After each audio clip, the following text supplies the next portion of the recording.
We had another episode of Monday Night Raw today. I've said this before, I'm gonna say it again. This company needs to hire better writers. Rollins comes out to start the show, and he comes out with a bunch of masked men. He's also wearing a mask. So he comes out, there are lots of masked men, and that's the kind of plot that they're going for here. Now think about it this way, right? The only reason they're going for this is because Rollins, at the time when he returned at Survivor Series or whenever the fuck, had a mask on. Now, because they want to continue that narrative, which at the time was only there because they wanted to keep a sense of mystery, they are making sure now that everybody around him has a mask on. Who are these people? Where did he get these people from? Nobody fucking knows.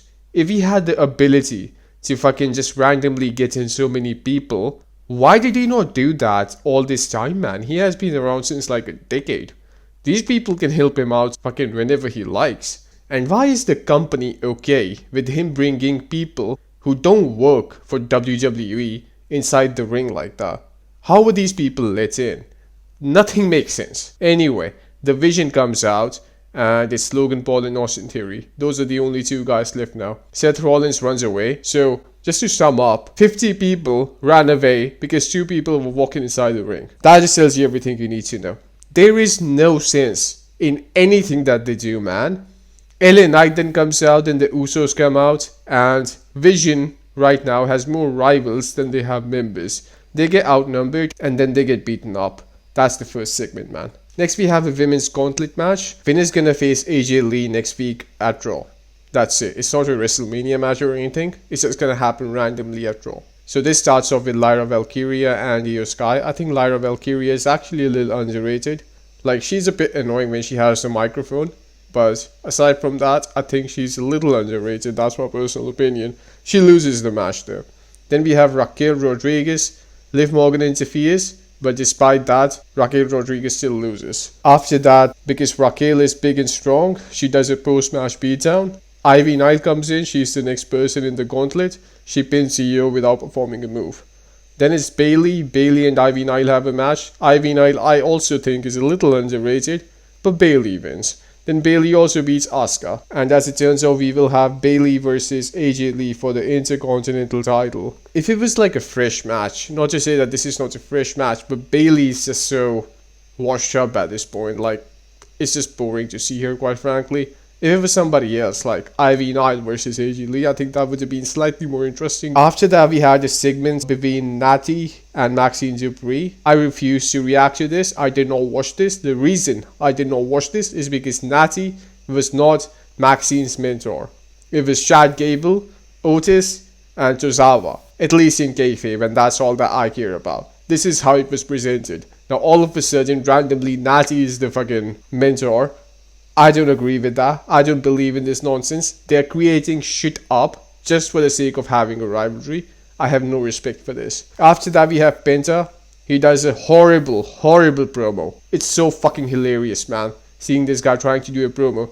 He does a thank you promo. So this motherfucker, right?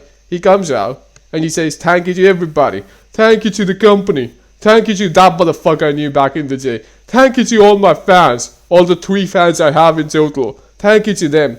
And lastly, I thank myself. That's literally what he said. He said he's gonna thank himself after thanking fucking everybody he's ever known.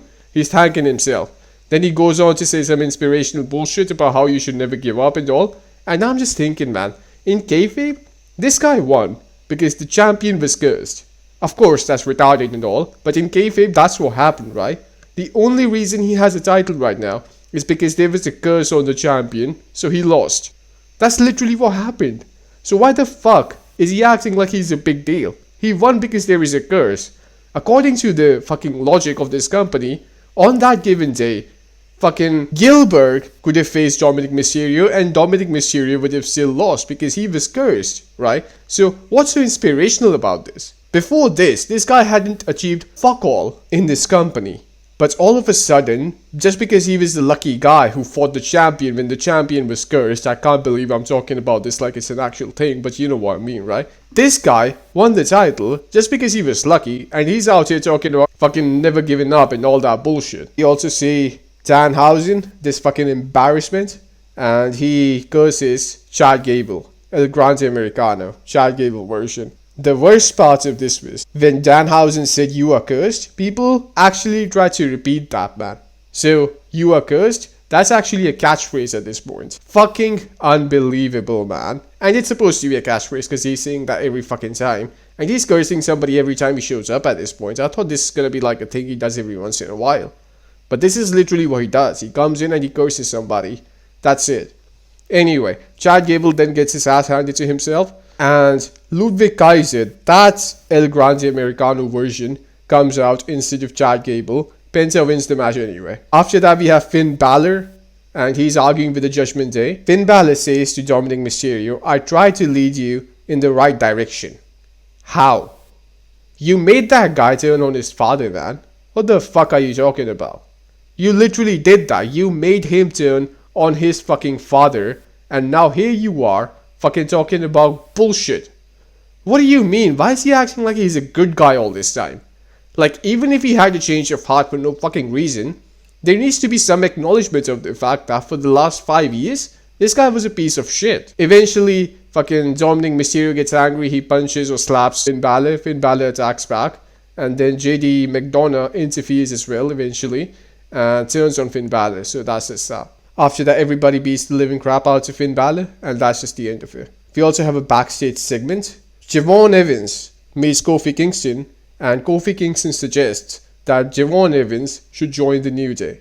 I think this is actually not a bad idea considering the fact that the New Day is not a bunch of fucking goofballs roaming around anymore, right? That would be horrible if Javon Evans was to join something like that. But because they're like a more serious act team now, I don't think it's a bad idea if he has a short run with the New Day or something like that. Of course, if it does happen, it's gonna end with fucking Javon Evans turning on them or fucking them turning on Javon Evans because they have no idea how to end factions without any sort of betrayal. Next we have Obafemi versus Rusev. I wonder who's gonna win this one. Obafemi wins, obviously. This was his first somewhat competitive match though. Like Rusev did actually have some offense in here. So that's something to fucking note down. Rusev was having a competitive match at this stage of his career with Obafemi. After that we have the main event, which is actually a promo. CM Punk comes out because, well, of course he's gonna do a promo, right? Like, you're not gonna fight, of course, right? Because you're the champion, so you're not gonna fight. He comes out, Jey Uso, Jimmy Uso, they're out there as well. And they're like, oh man, you need to apologize for what you said about Roman's job because it's our family too. And it makes sense. It makes sense why they're there. So some credit to them for fucking thinking about this. So Punk says, I'm sorry. And I'm sorry because Roman Reigns treated you and the rest of your family like complete shit. And it's not a smart line. I mean, anybody with more than one brain cell would have seen this coming. But anyway, that happened. After that, the Usos get mad and one of them punched CM Punk. And then they left the ring. So that was the promo. I don't understand this, man. I think this should have been the very first segment of the show, and the main event should have been Punk versus Uso for the title, and Punk beats Uso, obviously. That would have been a good show. I think not a good show, don't get me wrong, but like a better show with some sort of a structure, right? Because you have a main match set for the main event at WrestleMania, even though it's going to be night one most likely. You have to revolve the show around this. And the show was not revolving around this, right? The show was revolving around nothing if you think about it. And the show needs to revolve around something. You will obviously have other things during the show, but you need to have one overarching storyline, which should have been this one. So that didn't happen.